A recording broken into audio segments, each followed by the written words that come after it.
A redação, diferente dos outros textos, como contos, poemas, roteiros ou ensaios, ela é um tipo de texto muito mais procurado e muito mais requisitado. E aí a gente tem alguns motivos. Primeiro, que a redação ela possui uma grande demanda de mercado. E o segundo motivo são os vestibulares. Durante o vídeo, eu vou falar muito de um vestibular específico, de uma prova, de um exame específico chamado de Enem. Até porque é meio que inevitável você falar de redação e não falar do Enem. Porque afinal das contas, a maioria das pessoas que aprendem redação não aprendem por livre e espontânea vontade, mas por livre e espontânea vontade de passar no Enem.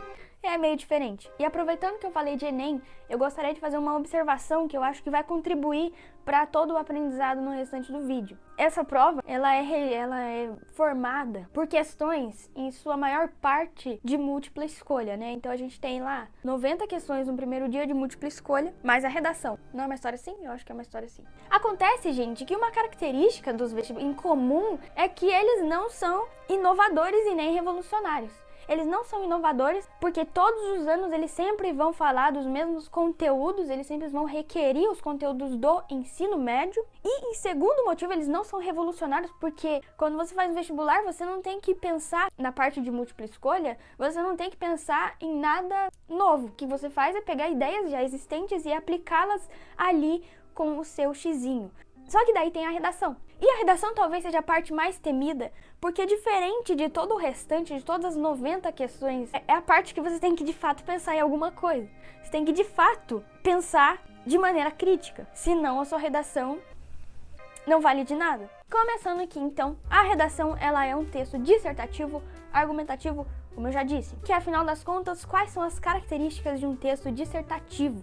Depois a gente fala da parte do argumentativo. Ele sempre vai discutir um tema que possui mais de uma análise, um tema que seja controverso. É um tema que, quando anunciado para um grande número de pessoas, vai ter uma divergência de opiniões, vai ter um desencontro de opiniões. Cada pessoa vai pensar uma coisa de uma maneira, vai achar alguma coisa por algum motivo e de alguma forma. Potenciais temas de um texto dissertativo: abandono escolar, trabalho e cidadania, analfabetismo, meio ambiente, consumismo, todas essas coisas. Eles têm em comum que eles tenderão a gerar controvérsia. O dissertativo, ele vai ser em prosa. E o que é um texto em prosa? Tem gente que acha que prosa é conversa, e isso é super válido. Se tiver lá no enunciado, redija um texto em prosa, não é para você escrever um monte de diálogos. É para você escrever um texto corrido, um texto que tem parágrafos debaixo de parágrafos, que tem linhas após linhas. Você não vai parar o seu texto para colocar diálogo. E você também não vai escrever o seu texto de jeito nenhum em forma de versos, como se ele fosse um poema. O texto dissertativo, ele usa da linguagem denotativa. E o que é linguagem denotativa? Esse é um dos termos que eu gostaria muito que vocês não se prendessem a decorar, e sim a entender. Imagina só você lá, vai escrever um texto em prosa sobre um tema controverso. Você quer expor as suas ideias de maneira clara. Esse é o seu objetivo. Você não vai fazer isso colocando metáforas, que nem se faz nos poemas.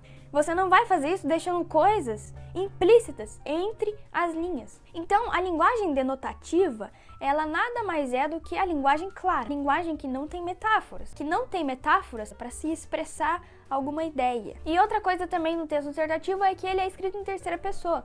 Você não vai ver um texto dissertativo, no caso da redação, nenhuma redação vai ser escrita em primeira pessoa. Então jamais comece a sua redação falando com eu acho ou eu acredito. É muito tendencioso começar dessa forma, porque é o jeito que eu gostaria muito de começar, é o jeito mais fácil e é o primeiro jeito que vem na sua cabeça quando você vai escrever uma redação. Imagina só, você vai lá e vai entregar uma redação sobre um assunto super relevante, tipo aquecimento global, e aí você vai ler em voz alta para um monte de possíveis patrocinadores do seu projeto e você fala: eu acho que o aquecimento global não tem que ser o que você acha, tem que ser o que é. E aí a gente entra na parte do argumento. Mas vamos retomar tudo que eu já falei. Lembra que eu comentei lá no início que um texto dissertativo, na verdade, ele trabalha com a análise de um tema que seja controverso? Se um tema ele é controverso, você vai ter contradições. A qualquer coisa que você for dizer, vai ter quem diga o contrário. E você precisa sustentar a sua ideia, você vai recorrer a um negócio chamado de argumento. Então, na verdade, a parte do argumentativo, ela é uma necessidade que você tem. Até por isso que não adianta se decorar que é um texto dissertativo argumentativo. Entenda que o dissertativo, meio que nesse contexto de redação, ele precisa da parte do argumentativo, senão ele fica meio inválido. Aqui na tela a gente tem então Toddy versus Nescau. Tem pessoas que preferem Toddy e tem pessoas que preferem Nescau. Eu preciso que você pense qual que dos dois você prefere. Porque vamos supor que um dia chegue um cara muito rico, famoso, empresário, e aí ele decida patrocinar uma das duas marcas. Ele coloque o dono do Toddy na sala do lado do dono do Nescau. E aí ele senta na mesa assim, ele se ajeita na cadeira, né, porque ele é um empresário. Aí ele faz assim com os dedos, olha pra cara de vocês e ele fica em silêncio, aguardando ser convencido sobre qual marca ele deveria patrocinar. Então você, como dono do Toddy, você que prefere o Toddy, tem que falar por que ele deve te patrocinar. Por que o Toddy é melhor do que o Nescau? E você, dono do Nescau, tem que falar por que o Nescau ele é melhor do que o Toddy. Isso é o que a gente chama de posicionamento. Pra você se posicionar de qual lado? Você prefere o Toddy ou você prefere o Nescau? O argumento, ele é o que vai transcorrer depois. Ele é o que vai sustentar o seu posicionamento. Ele é o que vai fazer o leitor ser convencido sobre a sua ideia. Ou ao menos considerar, ou ao menos ver algum sentido nela. Aqui, a gente tem as tabelas, as informações nutricionais do Toddy e também no Nescau. Eu acho que não deu tempo de você ler tudo, é lógico, ninguém lê a tabela nutricional, mas se por acaso você quiser ler, você pausa. A tabela nutricional é um exemplo que eu trouxe que poderia te ajudar a sustentar, que poderia te ajudar a criar algum argumento que seja relevante, alguma coisa que possa te ajudar a defender o seu posicionamento. Vamos supor que você vai lá, dono da empresa Nescau, vira para esse empresário e fala assim, então, cara, quer dizer, no caso você não fala assim, você tem que falar bem bonitinho, né? O Nescau, ele possui 19 mg de sódio a menos do que o Toddy, logo, é pouco prejudicial à saúde. Aí você que é do Toddy vê que está perdendo, aí você fala assim, não posso me deixar perder para esse Nescau. Embora o Nescau pertença a uma marca reconhecida, a Nestlé, o Toddy está há mais tempo no mercado. E aí nessa hora o empresário fica em dúvida. Porque ambos os argumentos eles são válidos, eles são verdadeiros. De fato, o Nescau ele possui 19 mg de sódio a menos. E de fato, o Toddy ele está há mais tempo no mercado do que a Nestlé, que é a marca do Nescau. Aí vem o cara do Nescau, ele solta o último argumento, que é o seguinte. Tal como a pilha, embalagens de plástico são prejudiciais ao meio ambiente, uma vez que demoram mais de meio século para entrarem em decomposição. Embalagens de plástico. Se você pega o Toddy e o Nescau, qual dos dois tem embalagem de plástico? O Toddy tem embalagem de plástico. Elas demoram mais de meio século, elas demoram mais de 50 anos, embalagens de plástico, para entrarem em decomposição. Agora imagina só se você vende para 100 mil pessoas. São 100 mil embalagens de plástico que terão de entrar em decomposição. Então isso é, de fato, prejudicial ao ambiente. É um argumento válido para sustentar o seu posicionamento. No caso, a gente olha aqui para uma frase e fala assim, o Nescau possui 19 mg de sódio a menos do que Toddy. Tá, e daí? E daí que é pouco prejudicial à saúde? Isso é uma justificativa válida. É uma coisa plausível de você se usar numa redação. O posicionamento e o argumento originam um negócio que a gente chama de tese. A sua tese, ela é o que você constrói com o seu posicionamento e com o seu argumento, com os seus argumentos no geral.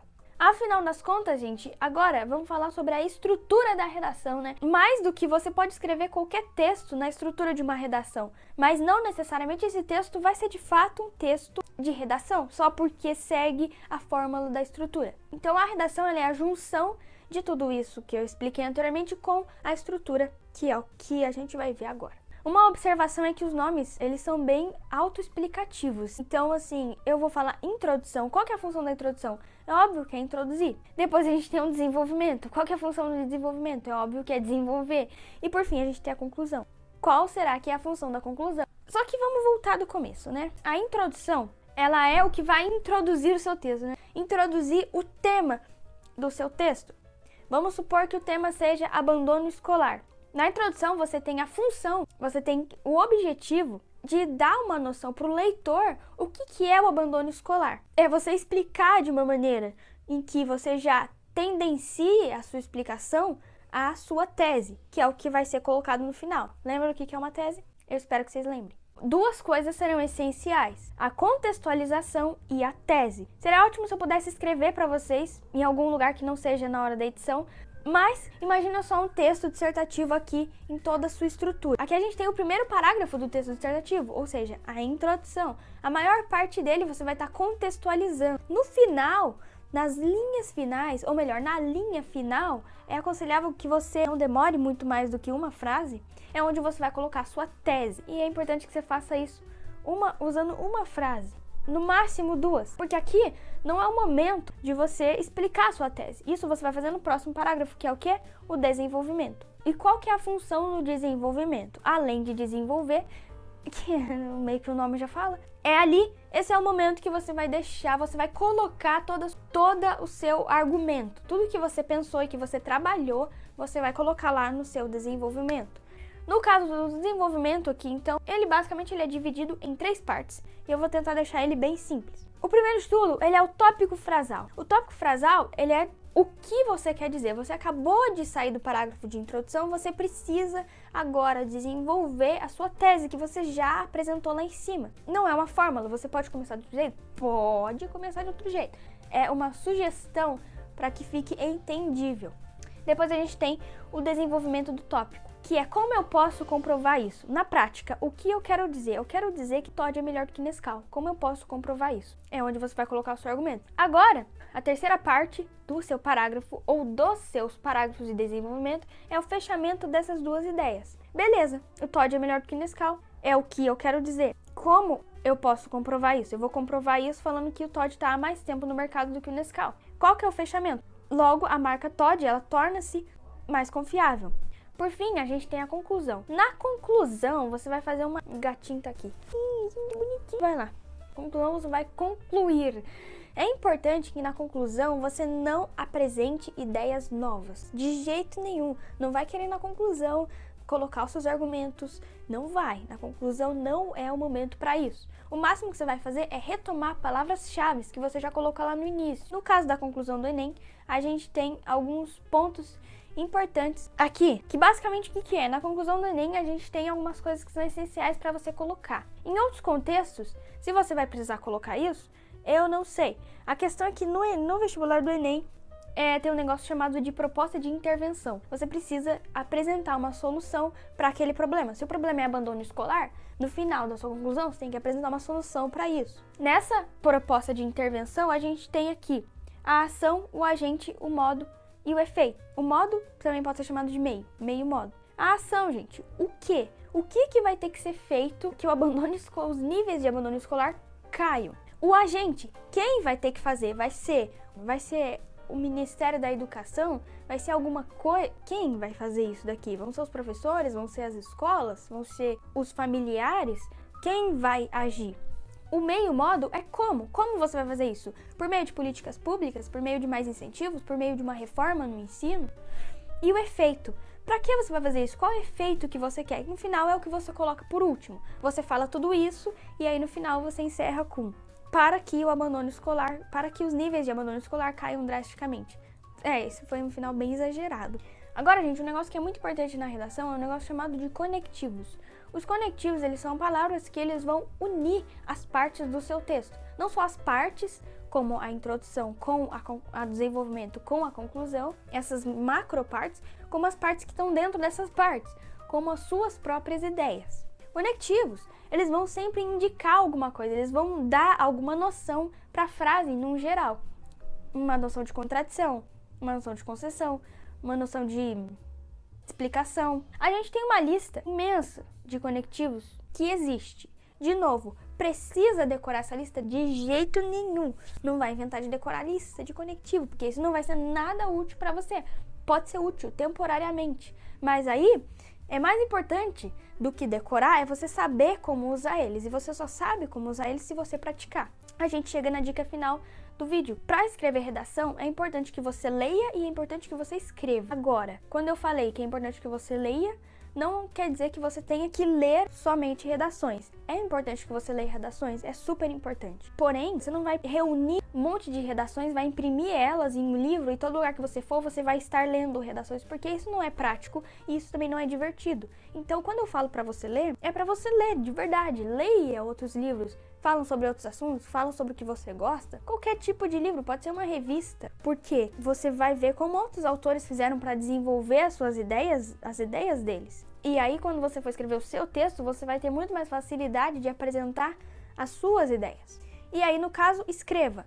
A mesma coisa do leia se aplica para o escreva. Escreva.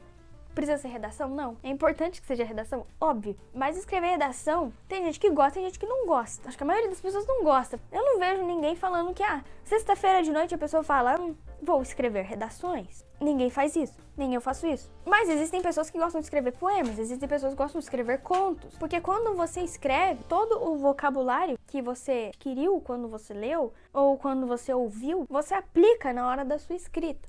E aí você vai pegando familiaridade com as palavras que você prefere usar e com os conectivos, principalmente com os conectivos, eles ajudam demais. A gente tem um negócio também importante na redação, que é o tal do repertório. O repertório, ele é o que você vai usar para você sustentar o seu argumento. O repertório, ele é tipo a referência. A referência, gente, ela pode ser qualquer coisa. Eu acho que ela é a melhor parte da redação, porque é a parte que você de fato traz alguma coisa que você conhece, traz alguma inteligência exterior para a sua redação, porque até agora o que você fez foi falar fatos e foi se posicionar sobre um tema que você provavelmente nem sabia que existia. Um repertório, ele é uma coisa exterior, como eu disse. Ele pode ser um filme, pode ser uma letra de música, pode ser um filósofo. E aí, nessa parte, como que você aplica o seu repertório? A gente tem tipos de argumentos. Eu vou falar dos principais, que eu acho que é o de autoridade, o histórico e o de exemplificação. O de autoridade, gente, reparem no nome, de autoridade. Você vai trazer alguém que é autoridade no assunto. Alguém ou alguma coisa que seja autoridade no assunto. Com autoridade, o que quer dizer? Alguma coisa que seja relevante. Você quer trazer, por exemplo, o que você pode usar? Você pode usar sociólogos, você pode usar filósofos, você pode usar diretores de cinema, você pode usar escritores, você pode usar, sei lá, acho que até atores você pode usar, desde que se aplique. Com autoridade quer dizer que todas as pessoas têm que conhecer. Eu criei uma concepção filosófica e eu quero colocar eu como autoridade na minha redação, não. Só se você for muito importante, mas assim, eu acho que você não é tão importante, então você não pode colocar você como autoridade, por exemplo, entendeu? Argumento histórico, o que você vai fazer? É você pegar uma coisa que já aconteceu na história, um exemplo na história. Por exemplo, eu vou falar sobre pandemia. Quais momentos da história tiveram pandemia? E nesses momentos, quais foram as consequências desse acontecimento? Você traz isso para sustentar a sua tese, coisas que já aconteceram. E aí, por último, a gente tem o argumento de exemplificação. O argumento de exemplificação, ele é o mais fácil, na minha opinião, porque ele é o que você vai usar estatísticas, dados estatísticos. Aqui a gente tem um problema, porque não quer dizer que no exemplificação você fala, mas eu não vou conseguir usar, porque eu não decoro dados estatísticos, não tem como eu saber do dado estatístico sobre tudo. E isso é verdade. Só que no Enem, no caso, todas as vezes, eles sempre vão dar textos para você usar de referência. Nesses textos de referência, vai ter alguma estatística lá, e você vai poder usar essa estatística como argumento de exemplificação. Bom, gente, eu acho que foi isso. O vídeo ficou bem maior do que eu imaginava. Aqui no material bruto tá dando pra mim 53 minutos. Qualquer dúvida pode perguntar e até a próxima.